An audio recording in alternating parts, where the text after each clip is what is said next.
Hello children, welcome back to my channel. Today I have some more questions. So let's start. Question number 1 is it possible to draw a triangle with angles 90 degree, 90 degree and 20 degree? क्या question है कि क्या ऐसा हो सकता है कि हम एक ट्रायंगल में दो एंगल्स 90 डिग्री के बनाएं और एक 20 डिग्री का? नो, ऐसा पॉसिबल नहीं है। जैसा कि आपको पता है और मैंने भी पिछले एक दो वीडियोस में आपको ये बताया कि एक ट्रायंगल के जो भी एंगल्स होते हैं उनका सम होता है 180 डिग्री। तो अगर हम यहाँ दो एंगल्स 90 डिग्री के बना देते हैं तो दो एंगल्स का सम ही 180 डिग्री हो जाता है, तो उसमें थर्ड एंगल तो हम ड्रॉ ही नहीं कर पाएंगे, है ना। तो इसका मतलब 90 डिग्री के हम दो एंगल्स और एक 20 डिग्री का साथ में ड्रॉ नहीं कर सकते। दूसरी बात, जब हम 90 डिग्री के एंगल्स ड्रॉ करेंगे तो जो हमारे एंगल्स होंगे वो कुछ ऐसे हो जाएंगे, एक ये 90 डिग्री एक ये 90 डिग्री, तब ये ट्रायंगल बनाना पॉसिबल ही नहीं है। Okay. Question 2, find the product of 21 divided by 5 1/4 and 5/8 plus 3/4। इन दोनों का प्रोडक्ट हमें फाइंड आउट करना है। तो पहले हम इस ब्रैकेट को सॉल्व करेंगे, अलग से इस ब्रैकेट को सॉल्व करेंगे और जो आंसर आएगा उन दोनों को मल्टीप्लाई करेंगे। ओके। सो क्वेश्चन 2 फर्स्ट का आंसर है no. Now second question, 21 divided by 5 1/4 and 5/8 plus 3/4। ठीक, ये हमारे पास क्वेश्चन है। तो इसको सॉल्व करने के लिए अलग अलग ब्रैकेट्स को हम सॉल्व करते हैं। सो 21 डिवाइडेड बाय 4 5 जा 20 and 1 21/4। Okay, so 21 multiplied by 4/21। Okay, now 21 से 21 कैंसिल, यहाँ रह गया 4। नाउ सेकेंड साइड का 5/8 प्लस 3/4, एलसीएम निकालेंगे 8, यहाँ 5 एज इट इज़ आ जाएगा।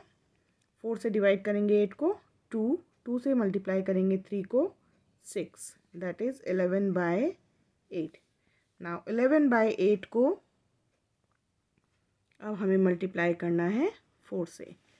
तो 4 2 ज़ा 8 is equal to 11/2 is equal to 5.5। Okay. Now question number 3, a line segment which passes through the center of the circle and whose end points lie on the circle is called the dash of the circle। एक ऐसा line segment जो किसी circle के centre से पास होता है and whose and points, और उसके जो एंड पॉइंट्स हैं उस लाइन सेगमेंट के वो सर्कल के लाइन पर होते हैं या सर्कल पर होते हैं, तो उसको सर्कल का क्या कहेंगे? अगर कोई सपोज ये सर्कल है और कोई लाइन सेगमेंट दो लाइन सेगमेंट सेंटर से पास हो रहा है और उसके दोनों एंड पॉइंट्स जो हैं वो सर्कमफेरेंस पर हैं, तो ये सर्कल का क्या होगा? That is called diameter. Okay, that is called diameter of the circle. Now name the vertex of the angle. अब जो ये एंगल बना हुआ है इसका वर्टेक्स कौन सा है? यू, एस और टी। तो जहाँ भी एंगल बनता है, जिस पॉइंट पर एंगल बनता है वो पॉइंट उस एंगल का वर्टेक्स होता है। तो according to the figure S point पे एंगल बन रहा है तो वर्टेक्स क्या होगा? एस। सो क्वेश्चन 4 का आंसर होगा S. Question 5, the length of a rectangle is 1 metre, its area is 5000 square metre, its breadth is how many centimetre. एक रेक्टेंगल है जिसका एरिया है 1 मीटर, जिसकी लेंथ है 1 मीटर, इसका एरिया है 5000 square centimetre, it's breadth is dash centimetre. Area हमें यहाँ दिया है सेंटीमीटर में, ब्रेथ भी हमसे पूछी है सेंटीमीटर में, और लेंथ हमें दी है यहाँ पर मीटर में। तो पहले लेंथ को भी हम सेंटीमीटर में चेंज कर लेंगे फिर उससे एरिया को डिवाइड कर देंगे तो हमें ब्रेड की लेंथ मालूम चल जाएगी।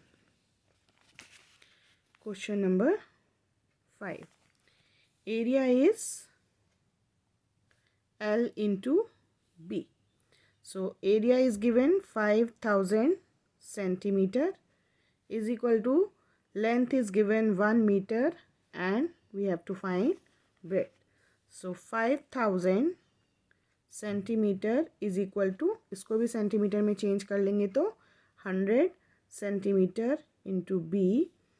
नाउ 5000 से को डिवाइड करेंगे 100 से, जो भी आएगा वो होगा ब्रेड। इसको 0 0 से कैंसिल, या 100 से इसको डिवाइड करेंगे तो आंसर आएगा 50 is equal to B. So the length of या breadth of the square is 50 centimeter. Okay. Now question number 6. The volume of a 1 centimeter cube is, 1 centimetre का एक क्यूब है, उसका वॉल्यूम क्या होगा? तो वॉल्यूम का फॉर्मूला क्या है? Side into side into side, side into side into side, and side is given 1 centimetre. So 1 centimeter multiplied by 1 centimeter multiplied by 1 centimeter is equal to 1 1 1. 1 को 1 से और फिर उसको 1 से करेंगे मल्टीप्लाई तो आएगा 1, और जो ये सेंटीमीटर है इसको लिखकर इसके ऊपर 3, बिकॉज ये वॉल्यूम है तो वॉल्यूम होगा 1 centimetre cube. Okay. Now question number 7. 73.242 divided by 9 is equal to 8138 divided by dash. It means इसको जो डिवाइड करके आंसर आएगा वही आंसर इसको किसी नंबर से डिवाइड करने पर आएगा. तो उसके लिए क्या करेंगे, इस नंबर को इससे डिवाइड करेंगे, जो आंसर आएगा उससे हम इसको डिवाइड कर देंगे तो हमें पता चल जाएगा यहाँ क्या आंसर आएगा. ठीक है. तो पहले हम क्वेश्चन लिख लेते हैं. Question number 7.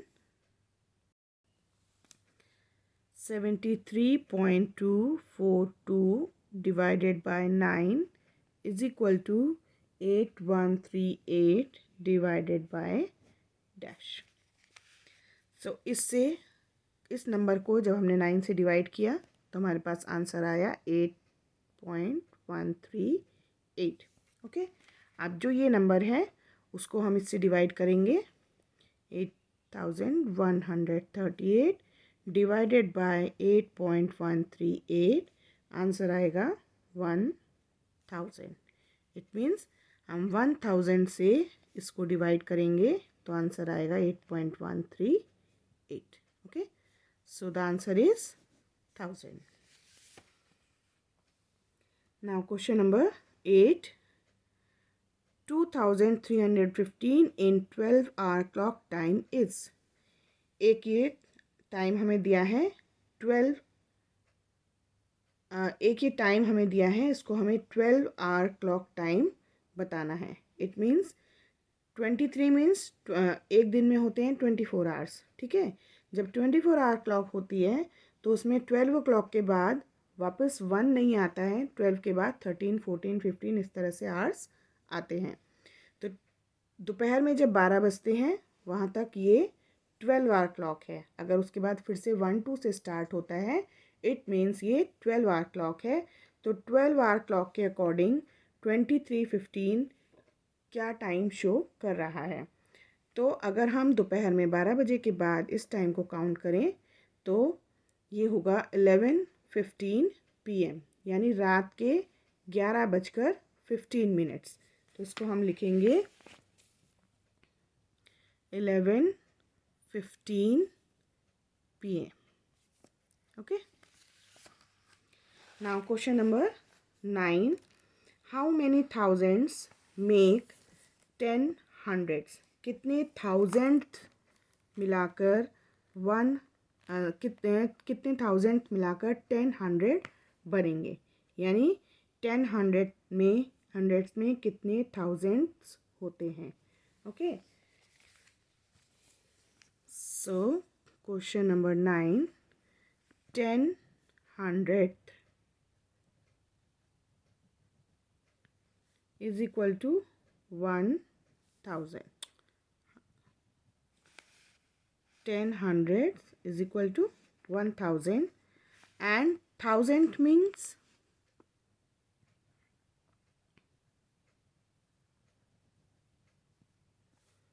1/1000. ओके, नाउ अब हमें ये फाइंड आउट करना है कि इसमें कितने 1/1000 हैं. तो उसके लिए 1000 को डिवाइड करेंगे 1/1000 से, is equal to 1000 multiplied by 1000 by 1 and is equal to 1. अब क्या करेंगे, ये मल्टीप्लाई होगा 1 इंटू 1 1 और ये सारे ज़ीरोज़ ऐड हो जाएंगे तो 6 ज़ीरोज़. ओके, ये हमारा आंसर आया. तो इतने 1000 मिलकर 1000 बनाएंगे. Now question number 10,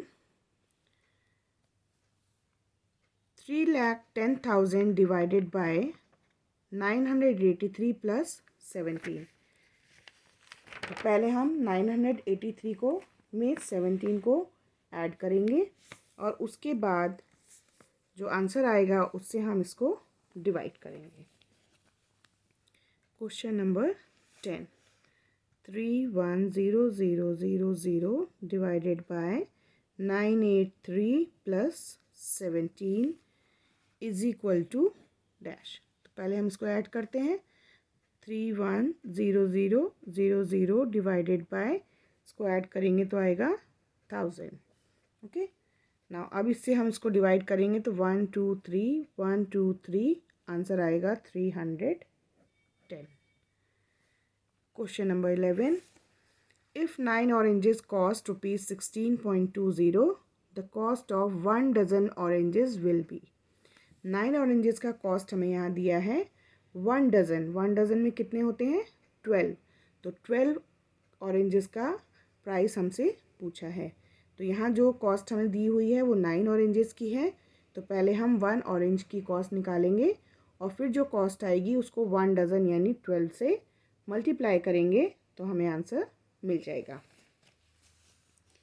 so 9 oranges cost is rupees 16.20. 1 orange is rupees 16.20 divided by 9. इसको डिवाइड करेंगे तो आंसर आएगा 1.8. Now 1 dozen is equal to 12. So 12 dozen की कॉस्ट होगी 12 इंटू 1.8. इससे मल्टीप्लाई करेंगे इसको तो आएगा 21.6. So the cost of 12 oranges is 21 rupees 60 पैसे. Now last question for today. 12 4/5 multiplied by 1/8 multiplied by 10 2/3. पहले इन मिक्स नंबर्स को हम फ्रैक्शन नंबर में चेंज करेंगे, उसके बाद इसको हम मल्टीप्लाई करेंगे. So 12 4/6 multiplied by 1/8 multiplied by 10 2/3. Now 12 6 जा, सॉरी यहाँ 5 है, 5. 12 5 जा 60, 60 and 4 64/5 multiplied by 1/8 multiplied by 10 3 जा 30, 30 and 2 32/3. ओके, सो इसको हम 8 1 जा 8, 8 8 जा 64. सो 8/5 multiplied by 32/3. यहाँ 1 है तो ये 1 अगर हम लिख भी लेते हैं तो कोई फ़र्क इसमें नहीं पड़ेगा 1 से मल्टीप्लाई करने पर. सो 8 1 जा 8 एंड इंटू 32.